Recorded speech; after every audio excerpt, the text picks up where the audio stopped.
Hello, everybody, and welcome to This Week in X, presented by Crushing Comics. I'm your host, Crisis with a K. I'm joined by my X-friends, X-fans from around the world, Fariha, Harry, and Tyler. And we're here today to talk about Children of the Atom #2. It was out on the 14th of April, 2021. And this conversation comes with a caveat, which is that this is a full spoilers conversation. We're going to really dissect the details of this issue. We're going to talk about other events in the current age of Krakoa, and we're probably going to make some reference to other things happening in the Marvel Universe. So this is a spoilers discussion, and you should get into it with full knowledge of that. Children of the Atom #2. Last time we talked about this, split some opinions on the program when we talked about #1. So I'm very interested to hear everybody's first impressions before we get real deep into this issue, starting with Tyler. I think this is just as good as issue 1, if not stronger. And I do get what y'all said about the confusing fight choreography, because it is very messy here and not easy to follow at all. Overall, I still think this is a solid 4 laughing cats out of 5. Harry. I like this. This is a good comic. I think it continues kind of like the slight ambiguity of like whether the book is accepting what these characters are doing or not. But at the same time, I think it really, really humanizes and makes one of its characters in this book super likable, where I was like just more impressed with just the human emotion and just the basic drama of that than I was the superhero fights, which is unexpected, but that's like a really fun thing for a comic. And it's interesting in this line. I think it's like maybe like 15 to 20% a little slow. I feel like some scenes go on a little longer than they need to. But overall, like I am very into this book. I'm interested. I still am very interested. So I'm going to give it 3.75 name changes out of 5. All right, Fariha, the one we've been waiting for. What was your first impression of this? She almost walked off the show the last time. Yeah, I think, I'm like when we talked about children. Everyone's like, all right, getting ready. So yeah, I mean, this is my reach, because it's like, oh, Fariha didn't like Coda. How to get Fariha to like Coda? It's like, oh, put Mystique in there because she's a whore for Mystique, so she will like it. I named my cat Lady Darkholm. My cat's name is Lady Darkholm, so I love Mystique that much, and I hated it even more than #1. Sorry, that was funny. Really? The amount of character assassination that happened in here, and the fact that it all happened in the name of some humans pretending to be mutants, I mean, it set my head on fire. I don't like this title, guys. I don't. There's other things that needs to be talked about in Krakoan Age. This ain't it. Anyway, Peter. Yeah. I still love you guys. You guys are so... You're great. Love you, man. Okay. Well, yeah. I really, really love this, except for I think the fight is still a little messy.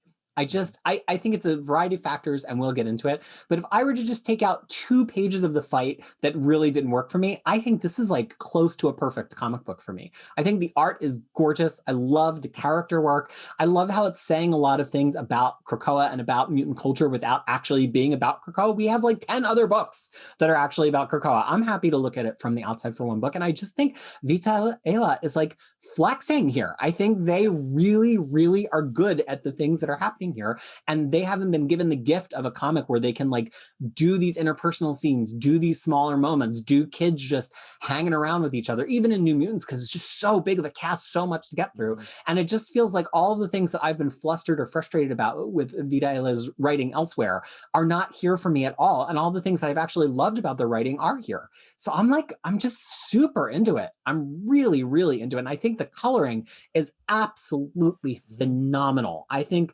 Maiolo, I've never had to say this name before, and I want to do it correctly and respectfully. And oh my gosh, it's really small on my screen. Maiolo's coloring here is amazing. Beautiful. So we'll talk about those things and more. But we start out with a scene. We actually have a mysterious prison phone call, which pays off in the prison break later. We'll get back to that. But we start out with a scene that is a little Avengers versus X-Men redux here, as the Avengers drop by Krakoan embassy to be like, get your mutants under control. And Storm is like, A, you will call me by my mutant name, and B, get out of my embassy, to the Avengers. So I want to hear, because I get the feeling this might be one of the things that grated on Fariha a little bit. So I want to give her the floor here to start us off. Okay, maybe, and this is probably all Hickman's fault, because every time he touches a character, I cannot read anything else written by anyone else after that. So he messed up the Avengers for me, I guess, because now I can't do Avengers anymore, because seriously, all three of them are going to show up in the embassy and they're not just going to make a phone call. That did kind of make me laugh. Like, really? We have like the big three? That was... You know, like... They come off so dorky and like ineffectual in this. Can I explain it? Because I wrote down the question and I wrote down an answer. Because so far we have not seen any phone on Krakoa. So sure, like, you know, they couldn't call bees. They couldn't. And the thing is, here's the thing. That's amazing, Tyler. Every single comment that Captain America says, these are all Iron Man comments. These are all Iron Man quotes. Captain America is never going to say, like, you know, he says that I meant no disrespect, but we have a problem. That's not a Captain America line. Then it's like, have you seen the news lately? Not a Steve Rogers line.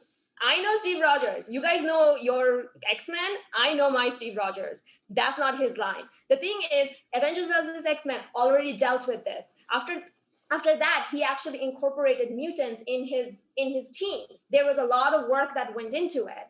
And then we are regressing it back for no reason other than to create a thing and then thus making your heroes idiots. By doing this, you're making rest of Marvel Universe idiots.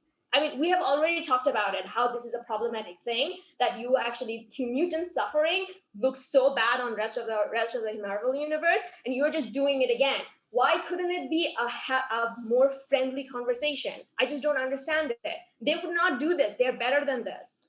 They feel... Like, unless they became dumber. Unless they became dumber since Hickman left. And three of them would not show up for this. Like, and then also, by the way, I would see Iron Man doing that. That's for sure.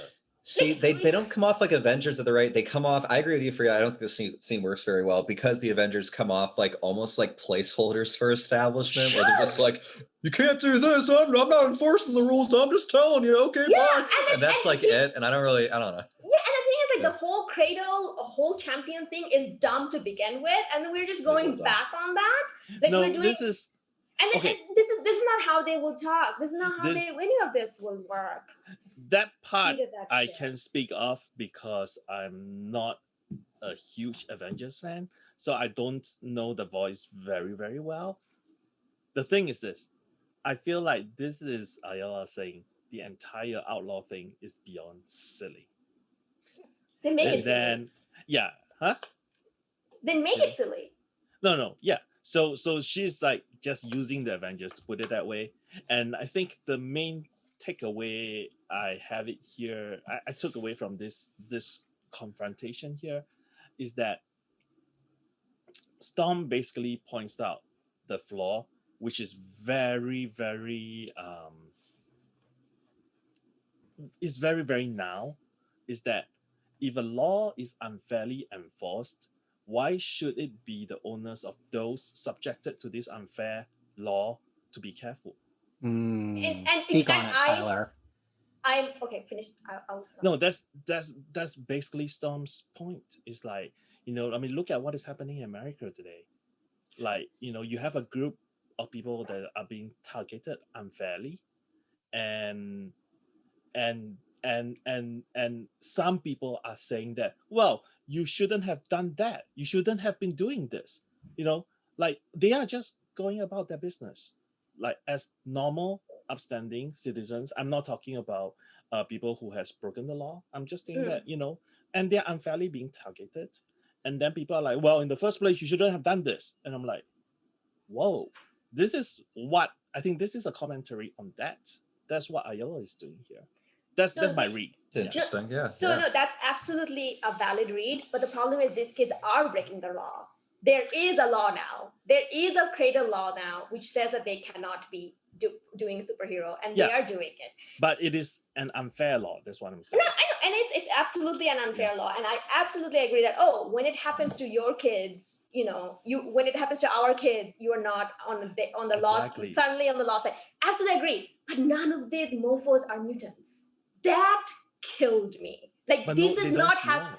No, and I will get to that. I'll get to that why they don't know, because that like blew my mind away, because I have been now reading X-Men, guys. I know a lot more about X-Men. So I cannot be fooled anymore. Before I could be. Now I cannot be fooled anymore. And I'm gonna get to that. So this is why I'm like, this is confrontation happening for a non-issue. You're making an issue, something that Peter mentioned before. You're making an issue where it doesn't exist. You're making an unfair, like an issue that, they don't like it, based on not mutant issues. So it's really interesting that this is ultimately like a page and a half that we're having, or maybe 2 full pages that we're having this amount of reaction to, which I think by itself is remarkable. And here's the thing that I think almost happens here, but is maybe slightly broken about it, that's making it not hit as well as it could hit. Because there's a lot of good things here. I think, Fariha is talking about Steve Rogers' lines not kind of hitting. I think all of Storm's lines are amazing in this sequence. I think Vida Ella has already shown that they're great at writing Storm during X of Swords. And this is again like, wow, like I really think they've done their homework. This is a good Storm, right? Mm-hmm. But here's, I think, the subtle problem.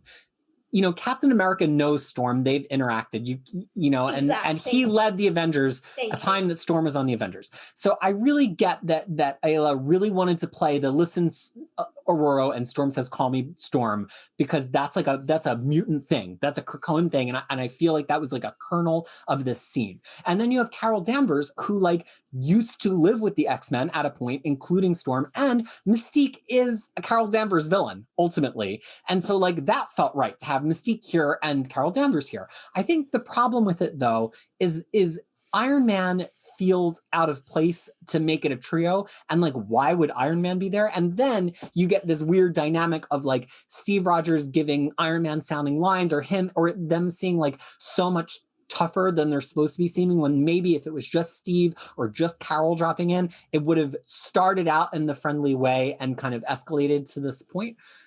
So I think there are some problems. I think if you were to remove Iron Man from this whole scene and play it back, it would actually resolve a lot of the little things that were hung up on.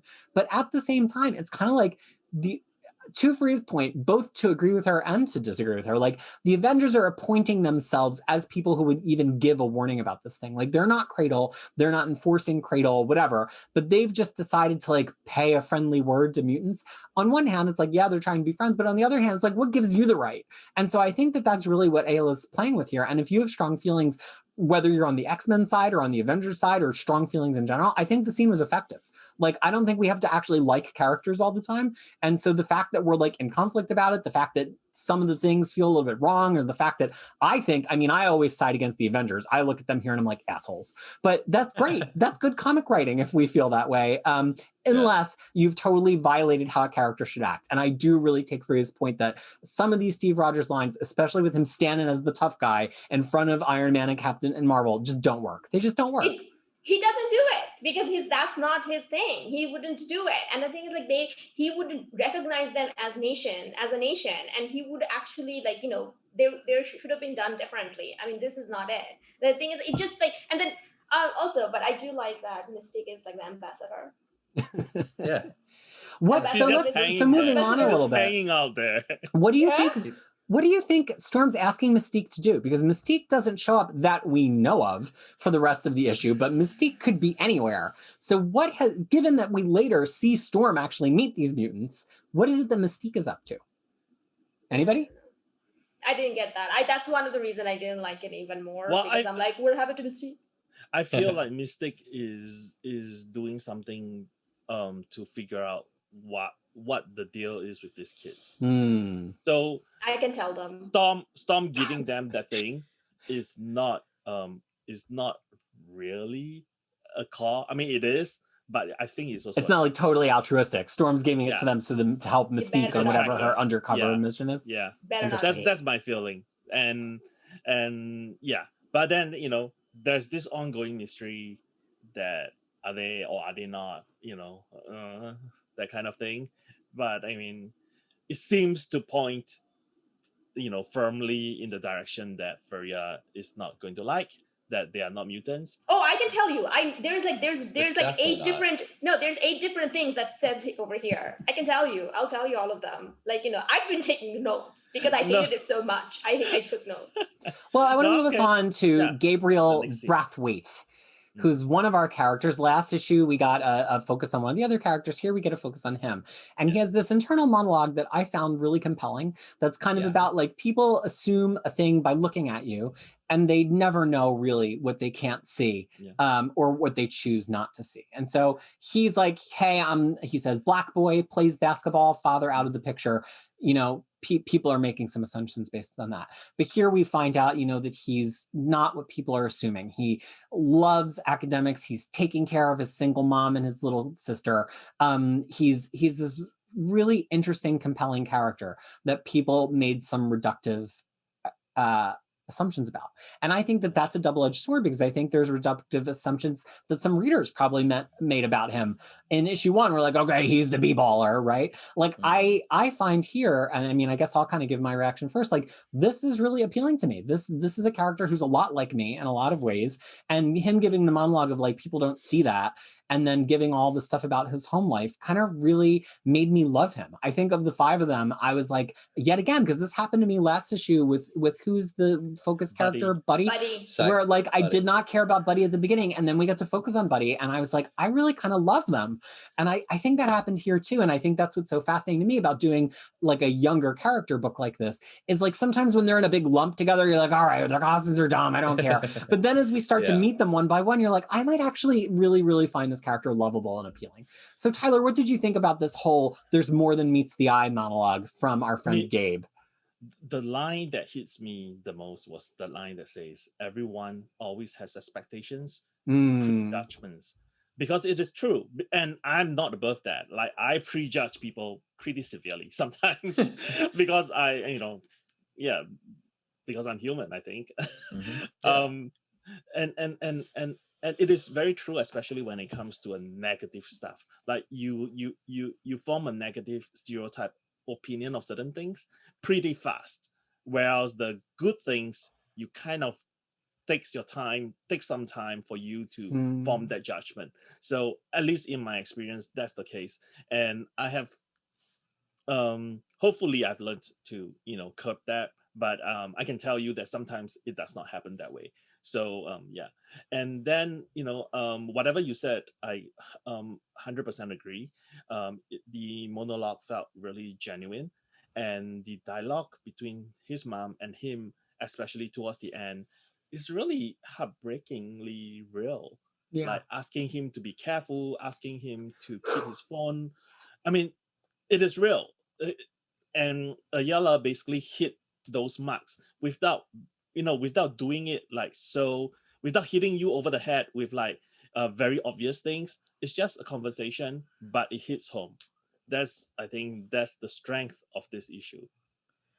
Harry?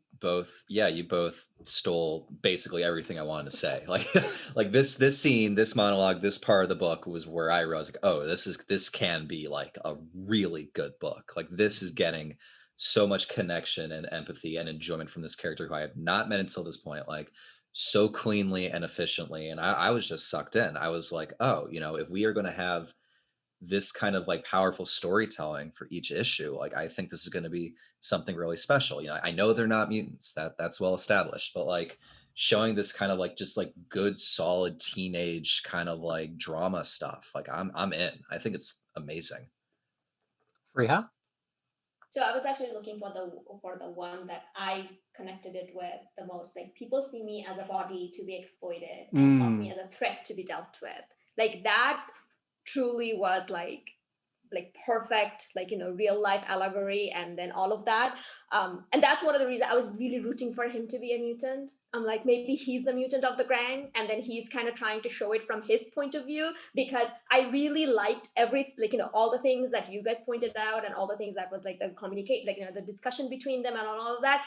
But then I also kept on thinking, I don't know why I'm looking at this conversation when there is a similar every time I'm reading this book, all I'm thinking about that every time I try to bring up an issue that affects women, I always get sidebarred with like, oh, it happens to men too. What about men? What about this? What about that? This book constantly reminds me of that there is so much problems with the whole mutant community that you have to deal with, but we are looking at all of this from a human point of view. And that's what, like, I don't know, it just irks me. But all of this was A+. Like all the conversation and everything, it was very real life, very A+. This is one of the reasons I love Marvel Universe so much. Right. It feels like something very uniquely Marvel to be able to do this scene this well and make it feel of a piece with the universe, and not like, oh, that feels out of place. Like this feels totally in place with the Marvel Universe. It doesn't feel like it's breaking any rules of what Marvel is like. Right. This is the universe, like Marvel Universe, where this normal people are part of it. Like you see so many normal people just taking pictures in the background, just doing things, living their life. And this is like one that you were kind of following. And from that point of view, this whole scene is perfect. I just want to take it and put it in any other title. Miles Morales, Kamala, Champion. Let's put it on Champion. I also laugh out loud. I also laugh out loud when the mom says, "Only God can judge me and my high school haircut." Yes, that's such a good line. It was so great.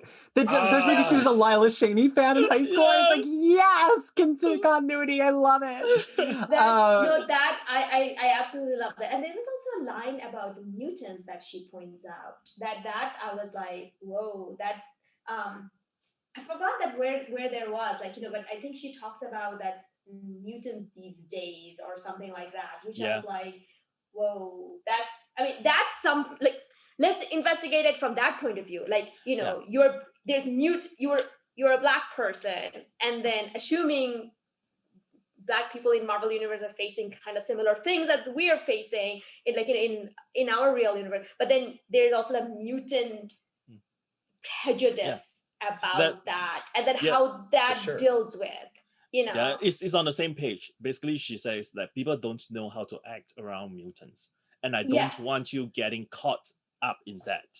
Yes, which is such a nuanced way, She doesn't just say mutants bad or mutants good. They don't know how to act. It's very, very codified with lots of import and meaning to have Vita write it that way.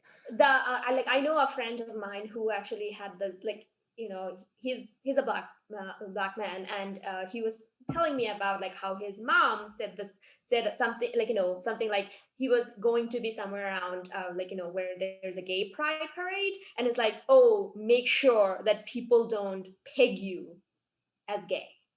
Like, you're already Black, so then let's not add to that.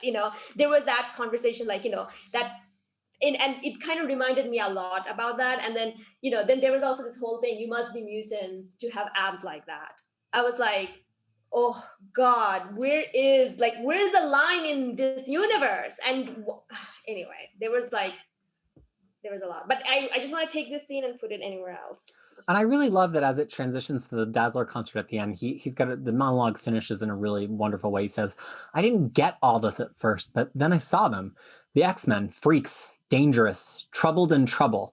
Everyone already decided mutants were less than, and here the X-Men come, saving the world anyway. The world isn't fair, but they refuse to let that or anyone else define them. And if that ain't heroic, I don't know what is. It made me really think because of where, I'm always somewhere in my personal read. I just read Uncanny X-Men 225 through 227, when the X-Men literally sacrificed themselves to save the world. Now, we know they didn't really die now because they've been back 100 different times, but like in the Marvel Universe, that's all still on YouTube. Like you can see the X-Men on camera being like, I will sacrifice my life specifically to save your world.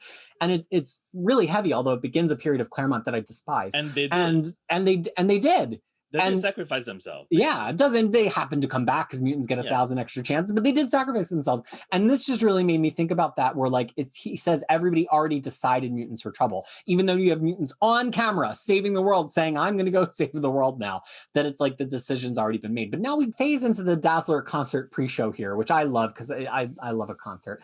And they run into Cole, who we were introduced to last issue, and there seems to be the heavy suggestion that Cole is actually the mutant, which I think is funny because there's 5 issues I think of this listed, and it doesn't seem to me like we're probably going to get each of them in turn being the primary character that gets focused on. And I'm willing to bet that one of them is a mutant. I really think that that's going to cause dissension in the ranks. And it turns out one of them is and 4 of them aren't. And it's this kind of game of roulette of the one of them like not wanting to tell the others. But then there's also this other person who's not in their social group, Cole, who he got really sick. Gabe was afraid it was like his dad all dying again. But then he was mysteriously better and he doesn't know his own strength. What did you make of this, Tyler? I wrote down 2 possible reasons. One is he took the Krakoan flower drug. Oh, that's possible too. Yeah. And then and maybe the drug has some side effects. Which we've not really explored in any other titles yet. We just know there's this drug. We haven't really followed anybody who took it. Yeah. And the second thing, of course, is that I think he's a mutant who just developed his powers after his illness, very much like Moira, because Moira got sick, and then and then her power kicks in a sense. So, Harry, what about you? He's the next Moira. He's the next. I thought he might also be something of a mutant because that'd be like an interesting kind of turn. I didn't make the Moira connection at the time, but that makes a lot of sense.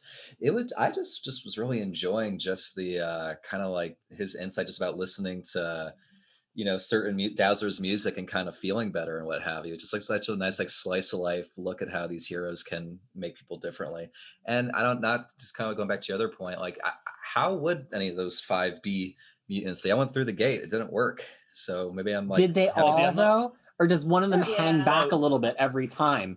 It's like Clue, where one of them hangs back from the door so they can run through the secret passage, murder somebody, and then come back to the door and nobody notices. Did they all really try? Or was one of them kind of going like, oh no, there's a wall here. I can't get through the gate. If this book makes a Clue reference, we have to give it an Oscar. And it doesn't even fit. I will change all of my mind and then But the other thing also is that JJ is really young.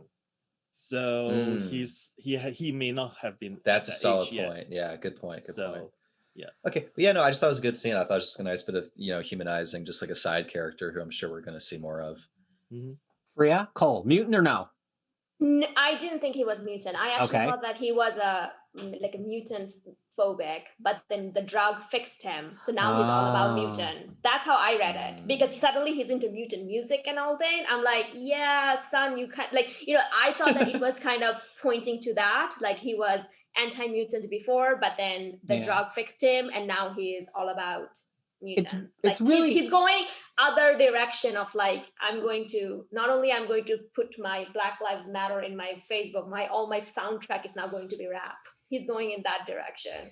I think it's interesting in that something that I don't think any of the books have fully done for us, especially Marauders, which I thought would do this for us, is the idea of mutants exporting culture and that the drug is just the first export of culture. It kind of reminds me in the real world of the way that K-pop has become such a bigger phenomenon in the last 3 or 4 years in the United States, and that K-pop ultimately is an export of Korean culture. And once somebody gets into one K-pop band, 2, 3, 5, then they're actually interested in other parts of, maybe they want to see some Korean film, maybe they want to try some Korean beauty products. And it's like, once you export one part of your culture and you almost like inoculate people with it of like, this is cool, this enriches my life, whether it's a mutant flower as a drug or a really great pop band who sings in harmony, it's kind of like becomes easier to get interested in other parts of that culture. And I really think that, Wolverine, I think at one point earlier on dealt with the whole, like, should the drug be exported and given to people? Marauders has dealt with that, but I don't think we've ever seen like the aftermath of that, which is like, then then how do people feel about mutants?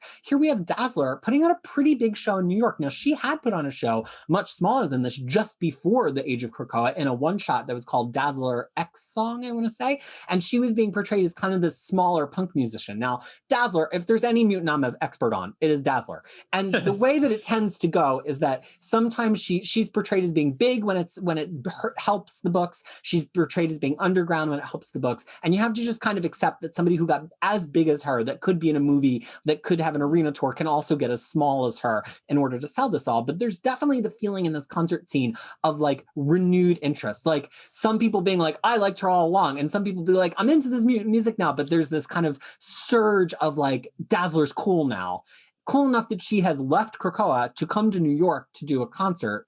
You know, and I think that carries a lot of interesting information about culture along with it. Also, let it be known that data page was actually a flyer for Dazzler's concert. Not only is a cover of a classic Dazzler issue, but Cats Laughing, 20. Fun fact, is Dazzler 20. Cats Laughing is a real band that has, as its drummer, it's a rotating cast of people in it that are all famous authors in the 80s. And the drummer, Fariha, is Stephen Brust, who is one of my favorite fantasy authors. We were just talking about on one of our other shows. And Emma Bull is also in the band. So it's been a long time joke of Claremont's, who clearly knew these people. And it's in old school Excalibur. And when I saw Cats Laughing was opening, I was like, somebody has to email Stephen Brust and be like, you're in an X-Men comic book this week. So if nobody has yet, I will email him after this and tell him he's one of my favorite fantasy authors. So one thing I wanted to mention though, because you were talking about mutant culture.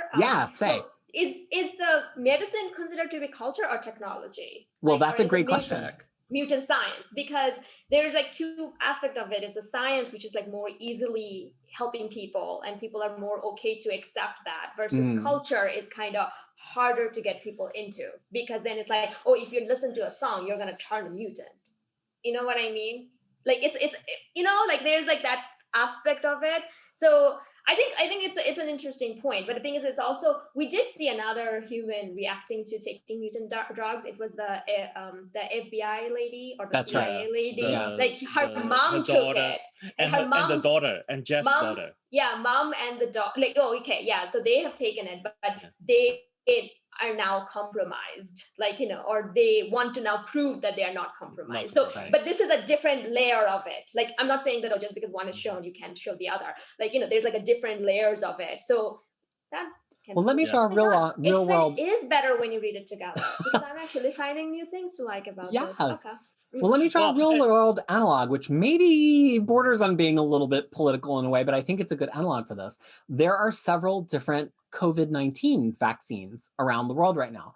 Let me ask you, we've all had vaccinations, we've all had shots for tetanus or mumps, measles, rubella, or whatever. Have you ever known who's manufactured your shot before? Anybody? No. Anybody? Because I was baby. Right, well, no, as an adult, sometimes you get shots too.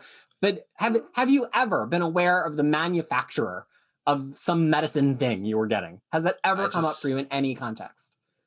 But now people are like jokingly like, I'm in Moderna Club, I'm in Johnson & Johnson Club. People are paying attention to which of the vaccines they're getting. And I think it really shows how the flowers are both technology and culture. Because if one of these drug companies then put out a great ad campaign to buy their pop song because they also had a pop musician who happened to be working at the drug company, we would all be way more interested in that now than we were 6 months ago. And that's what's happening in the X-Men books right now.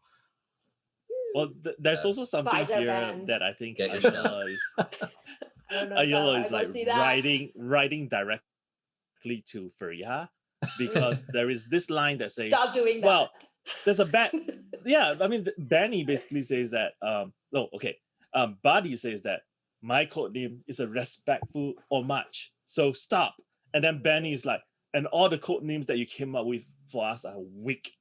So that was exactly what Fariha was saying. Like, I did the book, Cyclops-Lass and things like that. So the book knows this ain't exactly it. It's not killer. These are kind of off names, you know. And that's why you can't always come down hard on like the book detail. You know, I feel like people are so quick to be like, well, the costume's dumb. It's like, okay, well, is there a story reason for the costume to be dumb? There is. They're not crushing it. They're kids. and Daycrawler is like, no. Daycrawler is like, in the past. New Call name. me 99 color. Even Yeah. more. Like, I mean, the fact Yeah.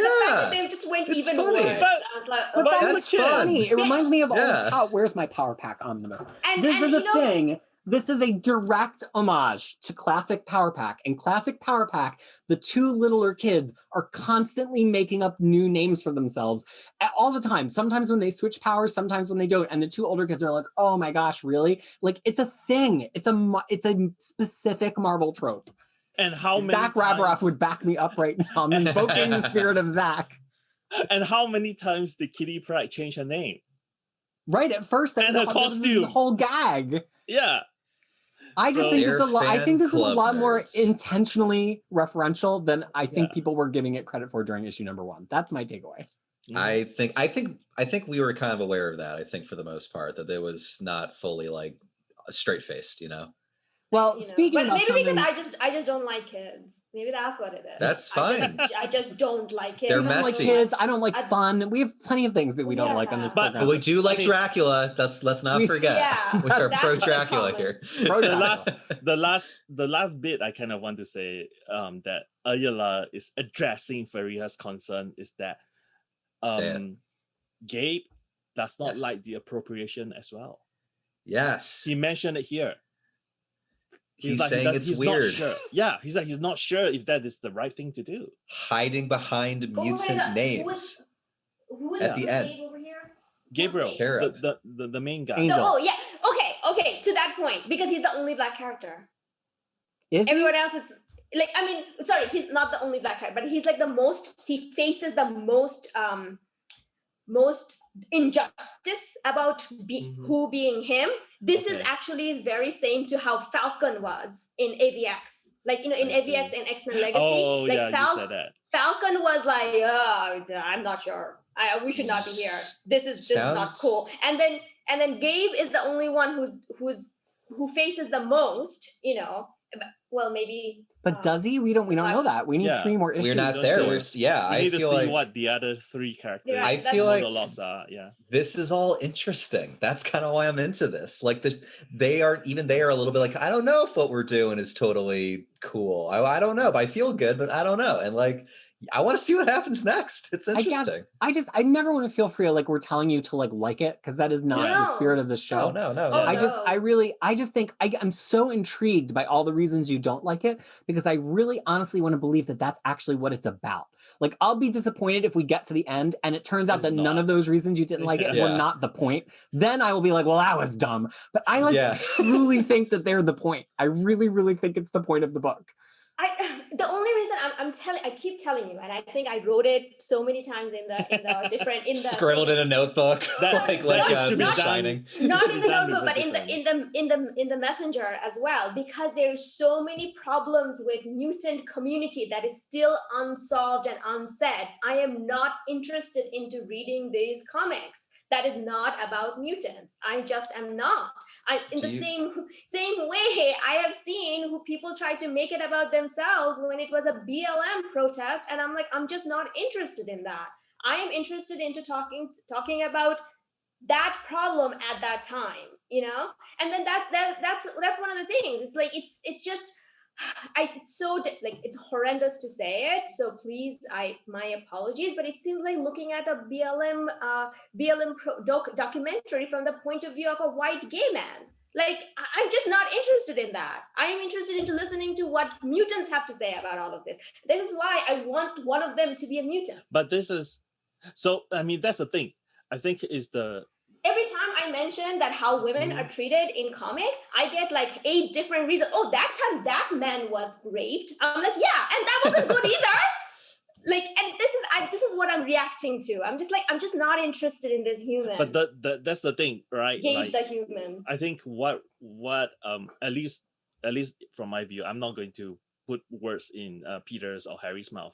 Is that I think your issue with the series so far is the premise, and we have not seen the premise completely shown to us yet.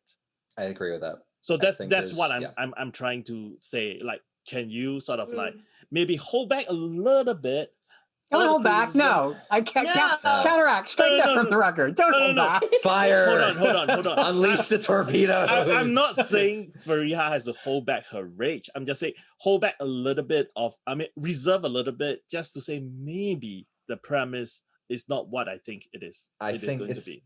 There is this Yeah. fight scene, which if I have a critique about this book, it's the same critique as the last issue. And I tried to go deeper because I was liking the art for the rest of this issue. And I was liking the colors a lot. I think to talk about the colors for a second, to kind of Peter's color corner, because I know I really tend to be the one that pays attention to this. Go in really tight, whether you have a physical version or a digital version, on one of the characters' flesh tones, especially Gabe in some of these real life scenes. Look at how his flesh tone is built across his face. It's not ever just a solid brown color. It's like a brown that has undertones. It's a brown that there's some shadow showing through. You see the hint of his bone structure underneath of it. The one where he kisses his mom on the head. Look at how subtle the color difference is on the laugh line on the side of his mouth. Look at the way the dark tone of his skin blends up to the lighter tone of his lips. Like, this is really good comic book coloring. And I think Chang draws some kind of very interesting angular characters sometimes that when you give them that typical shiny glossy color, it makes them look super, super weird. Maiolo here is playing with light reflections. You see it on Gabe's chin there, you see it on the mother's neck just above, but not playing with it in that typical everybody's hair is shiny kind of way. And I think it reads really well. So look at a really different panel. If you start out the fight at 1.1, the characters, I don't know who anybody's name is, has a gun in the fight, and she looks really different. She's clearly got makeup on. You can see her blush and how the blush sits on her skin, how the lipstick sits on her lips. Like, this is good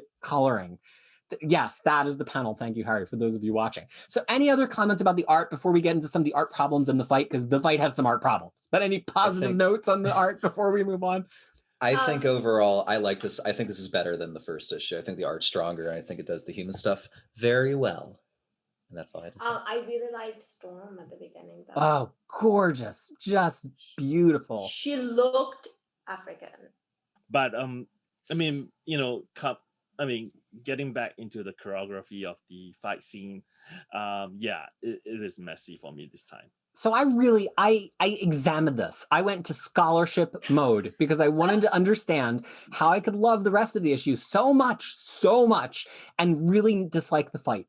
Here's the two things that I came away with, and I'm interested in everybody's opinions here. One is looking at these costumes that the kids have. They're very specifically designed in such a way that they look like almost Silver Age villains because they've stayed away from primary colors. Even Cyclops-Lass is in this like tealy color. If you go back to the Silver Age, heroes were in primary colors. They could maybe have one secondary color as an accent, like a burst of green on a costume that otherwise was red. But if you look at Silver Age, even if you go into Bronze Age with Cochrum's designs for the all-new X-Men, heroes are denoted with primary colors. Now, clearly, we've moved away from that. But even if you look at like newer age heroes, like Kamala, she's in primary colors primarily. So I think, first of all, you have a group that, if you're a comics historian, if you've read a lot of comics, that are visually coded to seem ambiguous about if they're heroes or not because of how we're all used to seeing heroes' costumes. Second of all, their costumes just have a lot of lines on them.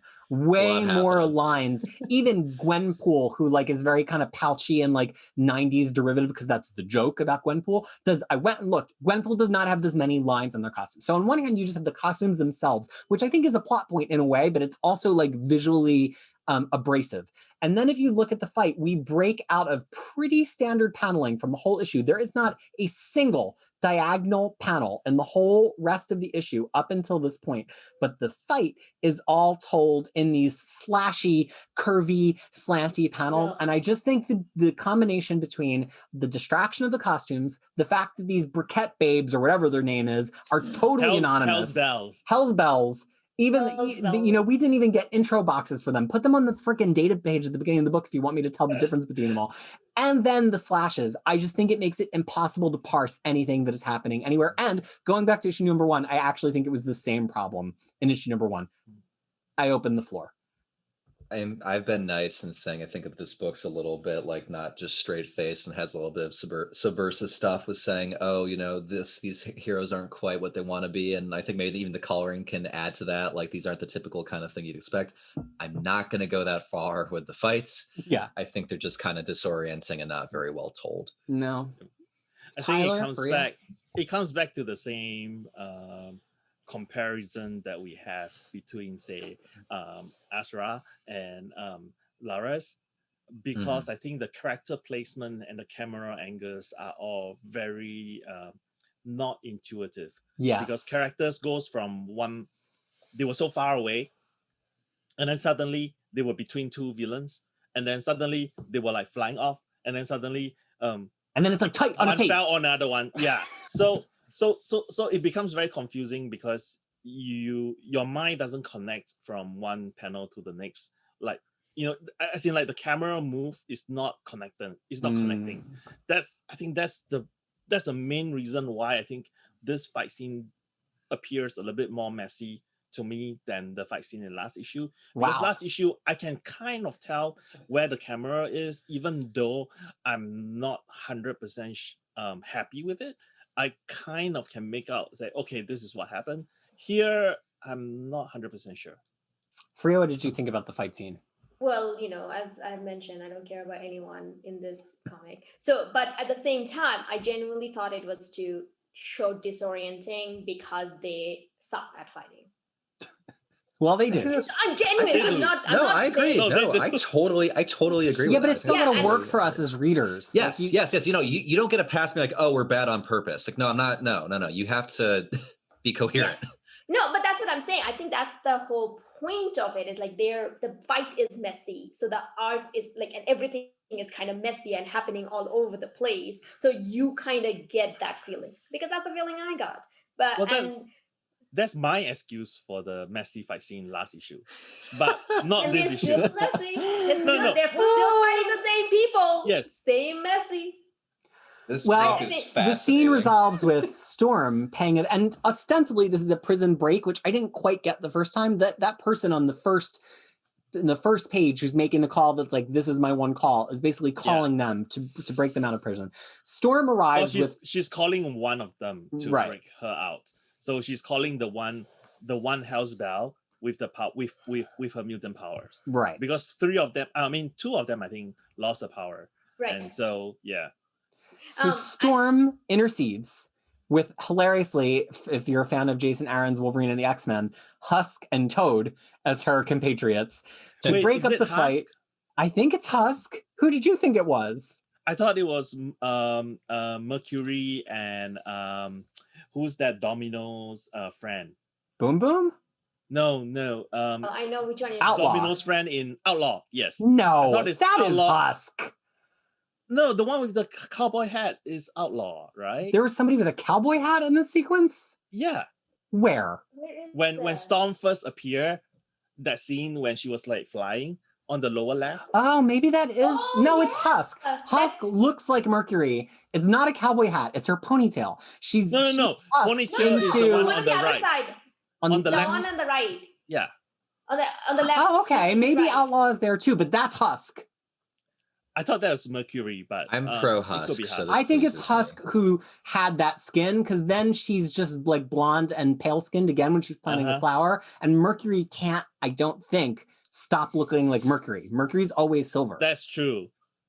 Oh, but I will concede that I do now notice that perhaps Outlaw is there as well. Yeah. I'm happy to see Outlaw though, because I was thinking about her the other day. I'm like, what happened to Domino's friend? Like, I'm glad that what she's up to. Yeah. And then what she's up to, and then she's here now. Okay. Peter. Anyway, so Storm arrives with some mutants. Yeah. And basically is like, you have amnesty, come through the gate, and we see the mistrust, which again, I think is really like an interesting cultural factor here. Here's these mutants, they don't know the whole thing about the Crucible and Amenth and everything. They've only been seeing what's been in the media being reported to them. And they're like, you were just, how do we know that this is not going to be bad for us? We've always been your enemies. We don't even have powers. What are you going to do? And Storm says, once you walk through the gate, you'll understand. It's almost a religious argument. Like, you've got to have a lot of faith. She didn't come with like a contract with an outline that's like, if you let me kill you, you'll get your powers back. You'll have a bagel tree in your yard. Like, Storm didn't come with all the information. She says, once you walk through the gate, you will understand. Do you think it makes sense for characters to take this offer? Would you take this offer if you were a gal on the run, former mutant? She got Toad with her. That's why she brought Toad with her, right? You think just to show that they're nice to ugly mutants? Yeah, Nice. exactly. Well, like, she brought Toad. Is like, okay, he's the original henchman number one. Exactly. And we brought, like, he's there, so you should come with us. Didn't also we Toad got also, Toad. We got Toad. Do you know what happens when Toad gets struck by lightning? And the other thing is that, says that. Yeah, but the other thing is that Storm did not come in attacking them. Right. She came in and she's like, enough. There shall be no more violence against our own. So she did not do anything to them. She basically just spoke to them. Yeah. Yeah. And she says, if you don't believe me, ask Toad, or if you need more convincing, ask Magneto himself. Who's going to turn down a chance to go ask Magneto a question? I mean, sign me up. If you are in the bad side of mutant, Magneto's name, you're done. Drop Magneto's name, and you are gonna go there. But one thing I wanted to tell though, because right before when this fight was started, this is how you know that these are human children. It's like, oh, I'll never get used to that teleporter. Right, little hints. So what teleporter? That's how you know that it's a machine, because Sublime gave them the machine. Yeah. Interesting. I know Sublime now. Yeah. Like, Sublime gave them the machine, and this is like, they're being turned, like, mimicking mutants. Wanda's no more mutants. Freya's is no more mutants. She knows more mutants now. I mean, look, I'm not arguing against that. I'm just kidding. I don't know. Because I noted. I noted that too, because I was like, I actually typed it out in my notes halfway through, and then I deleted it because I was like, well, what if it says I will never get used to that teleporter effect? Like, like how Nightcrawler teleports someone and that person doesn't get used to it, and they sometimes didn't vomit. Say hi. Don't they say that I would never get used to that teleportation? Oh, the interesting. Effect, I'm just saying. An interesting little hook. That's why I say. I actually lean. There's a lot to chew on. Your read, but I sort of like took it out because I thought, well, it could be anything. So yeah. Well, folks, I think I'm going to call time. All right, folks, that is all we have to say. And boy, was it a lot about Children of the Atom issue 2. It continues to be a comic that splits some opinions here on the panel. So we're very, very interested to hear what you think. Were you in favor of this issue? Were you not in favor of this issue? And what was your favorite moment of this issue? Because we brought up a lot, but there were even more. We really could have kept going and dissecting it even more. If you're looking for our thoughts on this week's Wolverine issue, heaven help you, because, well, you'll see. But it's elsewhere on the channel. You just have to look. And we get together every week to do this because why, Fariha? Because as this episode proved, X-Men is better when it's read together. Because truly, right. It truly is. It became a little better for me. It's like less fuming. So that's all for this week. If you're enjoying these conversations, we love to hear your comments below. We love engaging with it. Everybody reads them. We all get a chance to talk about them. And you'll see Tyler, Harry, sometimes even Fariha will drop by and make a comment. So please comment, like, subscribe, and do all of those familiar YouTube actions. Until we see you again, on behalf of Harry, Tyler, Fariha, and myself, this has been This Week in X, presented by Crushing Comics, and we hope that you're well. Bye.